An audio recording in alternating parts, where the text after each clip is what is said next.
घर से भागकर शादी करने वाली सभी बेटियों के लिए। ट्रेन के एसी कंपार्टमेंट में मेरे सामने की सीट पर बैठी लड़की ने मुझसे पूछा, हेलो, क्या आपके पास मोबाइल की सिम निकालने की पिन है? उसने अपने बैग से एक फ़ोन निकाला। वो नया सिम उसमें डालना चाहती थी, लेकिन सिम स्लॉट खोलने के लिए पिन की ज़रूरत पड़ती है, जो उसके पास नहीं थी। मैंने हाँ में गर्दन हिलाई और अपने क्रॉस बैग से पिन निकाल कर लड़की को दे दी। लड़की ने थैंक्स कहते हुए पिन ले ली और सिम डालकर पिन मुझे वापस कर दी।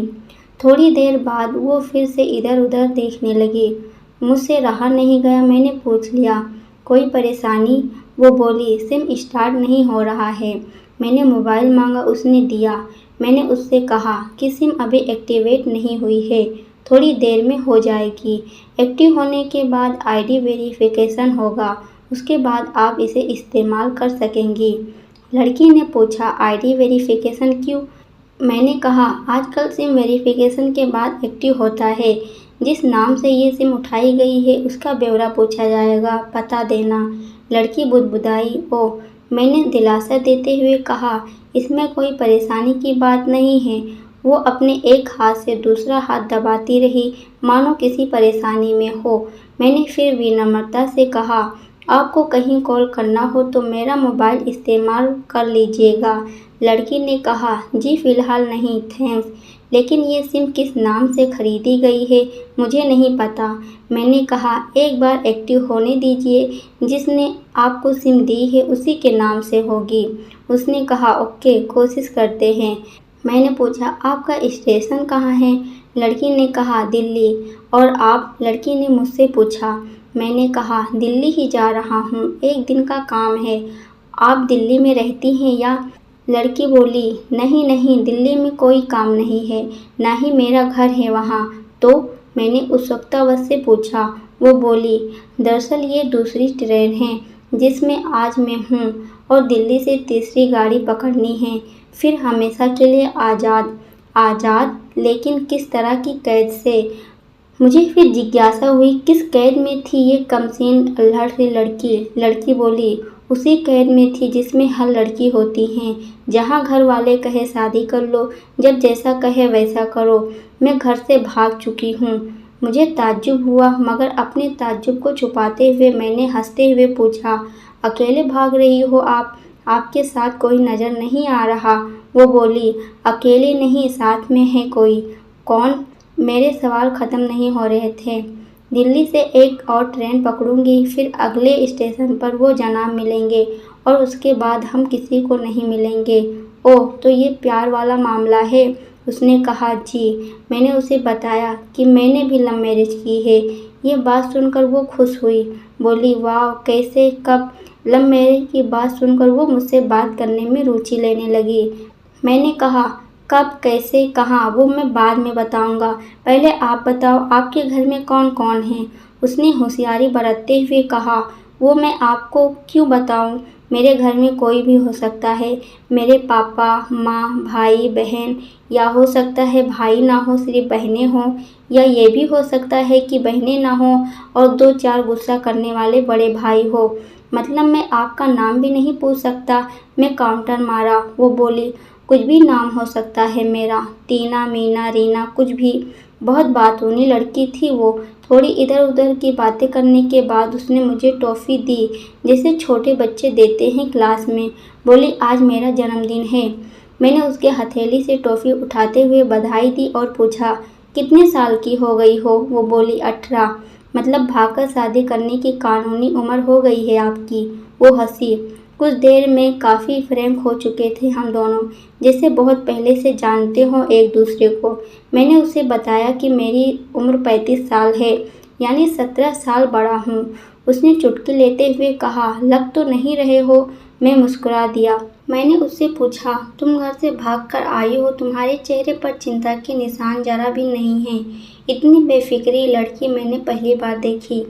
खुद की तारीफ सुनकर वो खुश हुई, बोली, मुझे उन जनाब ने, मेरे लवर ने पहले से ही समझा दिया था कि जब घर से निकलो तो बिल्कुल बिंदास रहना, घर वालों के बारे में बिल्कुल मत सोचना, बिल्कुल अपना मूड खराब मत करना, सिर्फ मेरे और हम दोनों के बारे में सोचना, और मैं वही कर रही हूँ। मैंने फिर से चुटकी ली। कहा, उसने तुम्हें मुझ जैसे अनजान मुसाफिर से दूर रहने की सलाह नहीं दी थी? उसने हंसकर जवाब दिया, नहीं, शायद वो भूल गया होगा ये बताना। मैंने उसके प्रेमी की तारीफ करते हुए कहा, वैसे तुम्हारा बॉयफ्रेंड काफ़ी टैलेंटेड है। उसने किस तरह से तुम्हें अकेले घर से रवाना किया, नई सिम और मोबाइल दिया, 3 ट्रेनें बदलवाई ताकि कोई ट्रैक ना कर सके। Very talented person. लड़की ने हामी भरी, बोली, बहुत टैलेंटेड है वो, उसके जैसा कोई नहीं। मैंने उसे बताया कि मेरी शादी को 10 साल हुए हैं, एक बेटी 8 साल की है और एक बेटा 1 साल का है। ये देखो उनकी तस्वीर। मेरे फ़ोन पर बच्चों की तस्वीर देखकर उसके मुंह से निकल गया, सो क्यूट। मैंने उसे बताया कि ये जब पैदा हुई थी तब मैं कुवैत में था, एक मेट्रो कंपनी में बहुत अच्छी जॉब थी मेरी, बहुत अच्छी सैलरी थी। फिर कुछ महीनों बाद मैंने जॉब छोड़ दी और अपने ही कस्बे में काम करने लगा। लड़की ने पूछा, जॉब क्यों छोड़ी? मैंने कहा, बच्ची को पहली बार गोद में उठाया तो ऐसा लगा जैसे मेरी दुनिया मेरे हाथों में है। 30 दिन की छुट्टी पर घर आया था, वापस जाना था लेकिन जा ना सका। इधर बच्ची का बचपन खर्च होता रहे, उधर मैं पूरी दुनिया कमा लूँ तब भी घाटे का सौदा है। मेरी 2 टके की नौकरी, बचपन उसका लाखों का। उसने पूछा, क्या बेबी बच्चों को साथ नहीं ले जा सकते थे वहाँ? मैंने कहा, काफ़ी टेक्निकल मामलों से गुजरकर एक लंबे समय के बाद रख सकते हैं। उस वक्त ये मुमकिन नहीं था। मुझे दोनों में से एक चुनना था, आलीशान रहन सहन के साथ नौकरी या परिवार। मैंने परिवार को चुना, अपनी बेटी को बड़ा होते हुए देखने के लिए। मैं कुवैत वापस गया था लेकिन अपना इस्तीफ़ा देकर वापस लौट आया। लड़की ने कहा, वेरी इम्प्रेसिव। मैं मुस्कुराकर खिड़की की तरफ देखने लगा। लड़की ने पूछा, अच्छा आपने तो लव मैरिज की थी ना, फिर आप भागकर कहाँ गए, कैसे रहे और कैसे गुजारा वो वक्त? उसके हर सवाल और हर बात में मुझे महसूस हो रहा था कि ये लड़की लड़कपन के शिखर पर है, बिल्कुल नासमझ और मासूम छोटी बहन सी। मैंने उसे बताया कि हमने भागकर शादी नहीं की और ये भी है कि उसके पापा ने मुझे पहली नज़र में ही सख्ती से रिजेक्ट कर दिया था। उन्होंने आपको रिजेक्ट क्यों किया? लड़के ने पूछा। मैंने कहा, रिजेक्ट करने का कारण कुछ भी हो सकता है, मेरी जाति, मेरा काम, घर, परिवार। बिल्कुल सही। लड़की ने सहमति दर्ज कराई और आगे पूछा, फिर आपने क्या किया? मैंने कहा, मैंने कुछ नहीं किया, उसके पिता ने रिजेक्ट कर दिया। वहीं से मैंने अपने बारे में अलग से सोचना शुरू कर दिया था। खुशबू ने मुझे कहा कि भाग चलते हैं, मेरी वाइफ का नाम खुशबू है। मैंने तो टूक मना कर दिया। वो 2 दिन तक लगातार जोर देती रही कि भाग चलते हैं। मैं मना करता रहा। मैंने उसे समझाया कि भागने वाले जोड़े में लड़के की इज्जत पर कोई खास फर्क नहीं पड़ता, जबकि लड़की के पूरे कुल की इज्जत धुल जाती है। भागने वाला लड़का उसके दोस्तों में हीरो माना जाता है, लेकिन इसके विपरीत जो लड़की प्रेमी संग भाग रही है वो उल्टा कहलाती है। मोहल्ले के लड़के उसे चालू कहते हैं। बुराइयों के तमाम शब्दकोश लड़की के लिए इस्तेमाल किए जाते हैं। भागने वाली लड़की आगे चलकर 60 साल की वृद्ध भी हो जाएगी, तब भी जवानी में किए उस कांड का कलम उसके माथे पर से नहीं मिटता। मैं मानता हूँ कि लड़का लड़की को तोड़ने का ये दोहरा मापदंड गलत है, लेकिन हमारे समाज में है तो ये नज़रिया गलत है, मगर सामाजिक नज़रिया यही है। वो अपने नीचे का और दांतों तले पीसने लगी। उसने पानी की बोतल का ढक्कन खोलकर एक घूंट पिया। मैंने कहा, अगर मैं उस दिन उसे भगा ले जाता तो उसकी माँ तो शायद कई दिनों तक पानी भी नहीं पीती। इसलिए मेरी हिम्मत न हुई कि मैं ऐसा काम करूं। मैं जिससे प्रेम करूं उसके माता पिता मेरे माँ बाप के समान हैं, चाहे शादी हो और या ना हो। कुछ पल के लिए वो सोच में पड़ गई, लेकिन मेरे बारे में और अधिक जानना चाहती थी। उसने पूछा, फिर आपकी शादी कैसे हुई? मैंने बताया। खुशबू की सगाई कहीं और कर दी गई थी। धीरे धीरे सब कुछ नॉर्मल होने लगा था। खुशबू और उसके मंगेतर की बातें भी होने लगी थी फ़ोन पर, लेकिन जैसे जैसे शादी नज़दीक आने लगी उन लोगों की डिमांड बढ़ने लगी। डिमांड मतलब? लड़की ने पूछा। डिमांड का एक ही मतलब होता है, दहेज की डिमांड।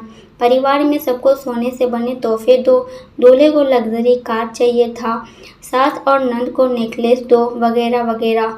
बोले हमारे यहाँ रीत है। लड़का भी इस रीत की अदायगी का पक्षधर था।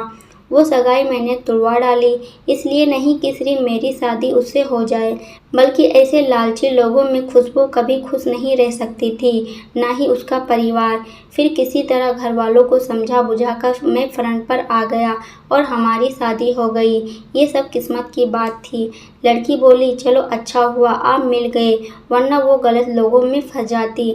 मैंने कहा, जरूरी नहीं कि माता पिता का फैसला हमेशा सही हो, और ये भी जरूरी नहीं कि प्रेमी जोड़ी की पसंद सही हो। दोनों में से कोई भी गलत या सही हो सकता है। काम की बात यहाँ ये है कि कौन ज़्यादा वफादार है। लड़की फिर से पानी का घूंट लिया और मैंने भी। लड़की ने तर्क दिया, हमारा फैसला गलत हो जाए तो कोई बात नहीं, उन्हें ग्लानि नहीं होनी चाहिए। मैंने कहा, फैसला ऐसा हो जो दोनों का हो, बच्चों और माता पिता दोनों की सहमति, वो सबसे सही है। बुरा मत मानना, मैं कहना चाहूँगा कि तुम्हारा फैसला तुम दोनों का है, जिसमें तुम्हारे माता पिता शामिल नहीं हैं, ना ही तुम्हें इश्क का असली मतलब पता है अभी। उसने पूछा, क्या है इश्क का सही अर्थ? मैंने कहा, तुम इश्क में हो, तुम अपना सब कुछ छोड़कर चली आई, ये सच्चा इश्क है। तुमने दिमाग पर जोर नहीं दिया, ये इश्क है। फ़ायदा नुकसान नहीं सोचा, ये इश्क है। तुम्हारा दिमाग दुनियादारी के फितूर से बिल्कुल खाली था। उस खाली जगह में इश्क का फितूर भर दिया गया। जिन जनाब ने इश्क को भरा, क्या वो इश्क में नहीं है? यानी तुम जिसके साथ जा रही हो वो इश्क में नहीं, बल्कि होशियारी और हीरोगिरी में है। जो इश्क में होता है वो इतनी प्लानिंग नहीं कर पाता, 3 ट्रेनें नहीं बदलवा पाता, उसका दिमाग इतना काम नहीं करता।